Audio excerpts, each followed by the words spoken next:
2022년 3월 30일 와플터치입니다. 오늘 함께 나눌 본문은 시편 68편 1절부터 18절까지입니다. 시편 68편은 다윗의 시편으로 이스라엘의 역사 속에서 승리로 이끄신 하나님을 찬양하는 시입니다. 먼저 다윗은 하나님께 간청합니다. 1절부터 2절입니다. 하나님이시여 일어나 주의 원수들을 흩으시며 주를 미워하는 자들이 주 앞에서 도망하게 하소서. 바람에 날아가는 연기처럼 그들을 몰아내소서. 초가 불에 녹는 것처럼 악인들이 하나님 앞에서 망하게 하소서. 다윗은 하나님께서 일어나셔서 원수들을 몰아내 주시기를 간청합니다.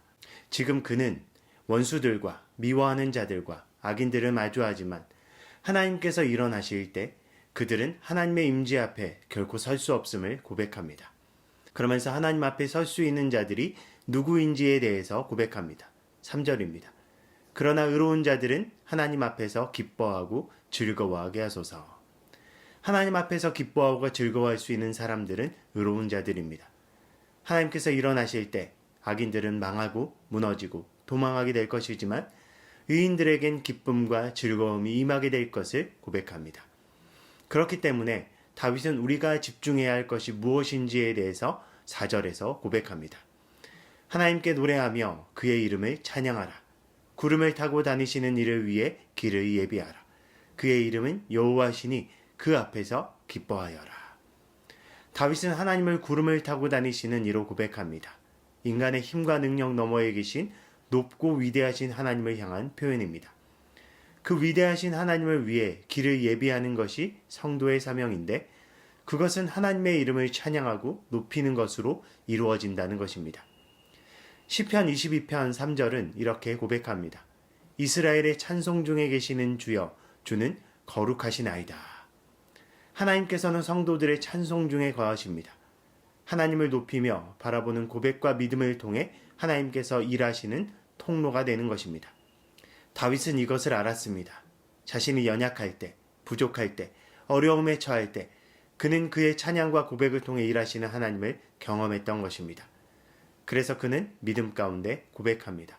5절부터 6절입니다.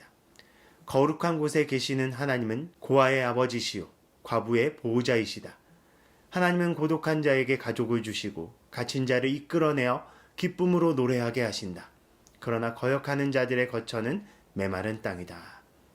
거룩한 곳에 계시는 하나님은 불쌍하고 연약한 자들을 외면하는 분이 아니십니다.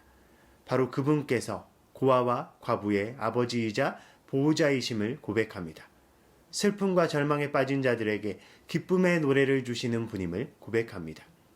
바로 이것은 다윗의 삶 속에서 경험한 것이며 비단 이것은 그의 개인적인 고백일 뿐만이 아니라 이스라엘 역사 속에서도 이미 경험한 것이었습니다. 다윗은 하나님께서 광야로 백성들을 이끄시며 앞서가셨던 것을 기억하며 묵상합니다. 7절부터 10절입니다. 하나님이시여 주께서 광야를 거쳐 주의 백성을 인도하셨을 때 땅이 진동하고 하늘이 떨며 신의 산도 이스라엘의 하나님 앞에서 위축되었습니다. 하나님이시여 주께서 흡족한 비를 내려주셔서 황폐한 주의 땅을 회복하셨으므로 주의 백성이 그곳에 정착하게 되었습니다. 하나님이시여 이것은 주의 은혜로 가난한 자를 위해 예비한 것이었습니다. 하나님께서는 광야로 백성들을 인도하셨고 그들에게 은혜 베푸셔서 약속의 땅으로 인도하셨습니다. 다윗은 이 모든 것이 예비된 은혜였다고 고백합니다. 그렇게 다윗은 하나님께서 행하신 일들을 바라보며 다시 한번 고백합니다. 17절부터 18절입니다. 헤아릴 수 없는 수많은 전차에 둘러싸인 채 여호와께서 신의 산에서 나와 그의 성소에 들어가시는구나. 그가 높은 곳으로 오르실 때 사로잡은 자들을 이끌고 가시며 사람들 곧 거역하는 자들에게서까지 선물을 받으시니 여호와 하나님이 그곳에 계시려 하심이라. 하나님께서 이스라엘 역사 속에 함께 하시며 그들을 광야에서 승리케 하셨고 우상을 섬기던 모든 족속들을 내쫓으시며 그 땅을 자신의 백성들에게 선물로 허락하셨습니다. 다윗은 모든 것이 하나님의 은혜였고 하나님의 함께 하심이었다고 고백합니다. 그 하나님께서 높은 곳에서 백성들을 다스린다고 고백합니다. 다윗은 마주한 모든 문제 앞에 하나님의 도우심을 바라보며 기도하지만 오히려 그의 간구 중에 하나님의 역사하심을 바라봅니다. 자신의 과거의 삶 속에서 이스라엘 역사 속에서 함께 하시며 지금까지 은혜로 인도하신 하나님을 기억하며 그 하나님을 향한 고백과 찬양으로 바뀌게 됩니다. 다윗의 고백처럼 바로 찬양이 하나님께서 일하시는 통로가 됩니다. 찬양은 우리의 마음이 절망과 고민에만 머물지 않게 합니다. 하나님의 하나님 되심에 집중하게 하며 하나님의 행하심을 바라보게 하며 하나님의 함께하심을 경험하게 합니다. 그래서 다윗은 절망 중에서 이렇게 고백하며 노래했던 것입니다. 시편 57편 7절입니다. 하나님이여 내 마음이 확정되었고 내 마음이 확정되었사오니 내가 노래하고 내가 찬송하리이다. 다윗은 마주한 어려움 속에서 마음을 확정합니다.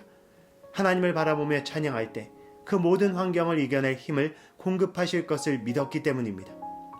우리에게도 이러한 간구와 찬양이 필요합니다. 하나님께서 가장 높은 곳에 계시는 우리가 범접할 수 없는 분이시지만 그분은 앞서가시며 우리의 길을 인도하시며 우리 가운데 계신 분이십니다. 그 하나님의 함께하심을 믿기에 우리가 오늘을 살아갈 수 있고 내일을 꿈꿀 수 있는 것입니다. 오늘도 보이는 환경이 아니라 그 환경을 주관하시는 하나님 바라보며 마음을 확정하여 그분의 이름을 찬양하는 삶을 살아가므로 하나님께서 예비하신 은혜를 경험하는 우리 모두가 되길 예수님의 이름으로 축복합니다.